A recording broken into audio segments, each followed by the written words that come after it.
अस्सलामुअलैकुम guys, welcome back to my YouTube channel Lahori Handi Roti vlogs. उम्मीद करते हैं आप सब लोग ठीक होंगे। अल्हम्दुलिल्लाह हम सब भी एकदम ठीक हैं।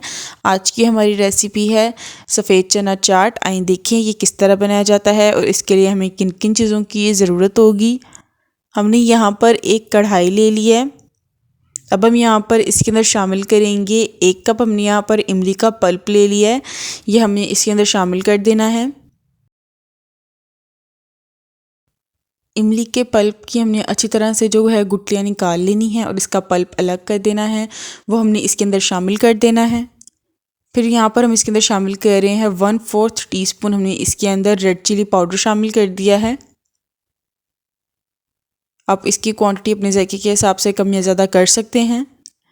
फिर हमने यहाँ पर इसके अंदर शामिल कर दिया है 1/4 टीस्पून चाट मसाला। आप चाहें तो चाट मसाला की क्वांटिटी अपने जायके के हिसाब से कम या ज़्यादा कर सकते हैं बाद में। फिर हमने यहाँ पर इसके अंदर शामिल किया है 1/4 टीस्पून। हमने इसके अंदर नमक का शामिल कर दिया है और ये चीज़ें शामिल करने के बाद अब हमने इसे अच्छी तरह से मिक्स करते हुए इसी तरह से हमने इसे कुक कर लेना है मीडियम फ्लेम पर। इस तरह से ही चम्मच चलाते हुए अब हम इसे कुक कर लेंगे। हमने इसे तब तक कुक करना है जब तक कि ये जो पल्प है ये गाढ़ा नहीं हो जाता पक कर, तब तक हमने इसे कुक कर लेना है।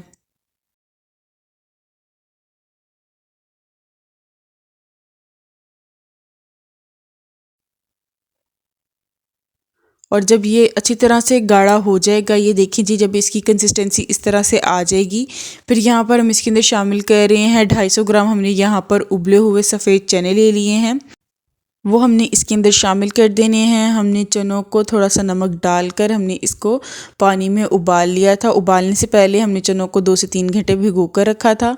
और ये 100 ग्राम उबले हुए लाल लोबिया है, ये हमने इसके अंदर शामिल कर दिया है। इसे भी हमने 1 से 2 घंटे भिगोकर इसको उबाल लिया था थोड़ा सा नमक डालकर। और ये 100 ग्राम हमारे पास उबले हुए आलू हैं। आलू को उबाल कर हमने इनको बारीक बारीक इस तरह से चॉप कर लिया था, वो हमने इसके अंदर शामिल कर दिए हैं। अब इन तमाम चीज़ों को हमने इमली के पल्प के साथ अच्छी तरह से चम्मच चलाते हुए मिक्स कर देना है। ये देखें जी, इस तरह से हम इसे चम्मच चलाते हुए अच्छी तरह से मिक्स कर देंगे।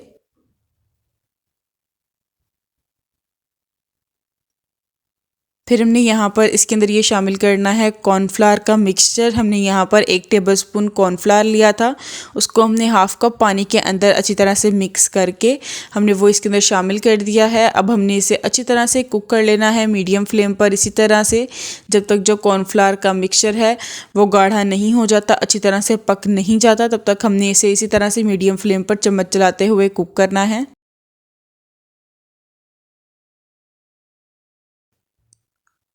और ये देखें जी, हमने इसे इसी तरह से कुक कर लेना है अच्छी तरह से, ताकि जो कॉर्नफ्लावर है वो अच्छी तरह से पक जाए। हमने इसे इसी तरह से बहुत अच्छे से कुक कर लेना है। और जब ये कुक हो जाएगा, कॉर्नफ्लावर जब पक जाएगा, तो फिर हम इसे एक बाउल के अंदर ट्रांसफ़र कर देंगे ठंडा होने के लिए। हमने इसे अच्छी तरह से ठंडा होने देना है। और जब ये ठंडा हो जाएगा, फिर यहाँ पर हम इसके अंदर शामिल कर रहे हैं 1 प्याज। हमने इसको बारीक बारीक बिल्कुल फाइनली हमने इसे चॉप किया हुआ था, वो हमने इसके अंदर शामिल कर दिया है। एक हमने यहाँ पर टमाटर ले लिया था, इसके हमने अंदर से बीज निकाल दिए थे। ये मीडियम साइज़ का टमाटर था, इसके बीज निकाल कर हमने टमाटर को बारीक बारीक चॉप कर लिया था, वो हमने इसके अंदर शामिल कर दिया है। और ये एक खीरा है, इसको भी हमने बारीक बारीक छिलके के समेत ही हमने इसे चॉप करके वो इसके अंदर शामिल कर दिया है।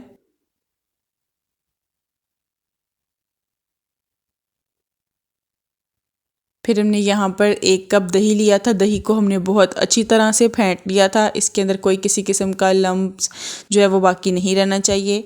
हमने इसे अच्छी तरह से फेंट कर वो इसके अंदर शामिल कर दिया है 1 कप दही। दही शामिल करने के बाद हमने ये घर पर बनाई थी मीठी चटनी, गुड़ की चटनी। ये हमने थोड़ा सा पानी के अंदर गुड़ डालकर हमने इसको अच्छी तरह से पका लिया था। थोड़ा सा नमक और थोड़ी सी दरा मिर्च डालकर हमने इसे अच्छी तरह से पका लिया था। इसको गाढ़ा होने तक हमने कुक कर लिया था। इसकी रेसिपी हमारे चैनल पे ऑलरेडी मौजूद है, आप वहाँ से इसकी रेसिपी ले सकते हैं। और फिर हमने यहाँ पर इसके अंदर शामिल कर दिया है ये पापड़ी। हमने ये पापड़ी को अच्छी तरह से क्रश करके वो हमने इसके अंदर शामिल कर दी है।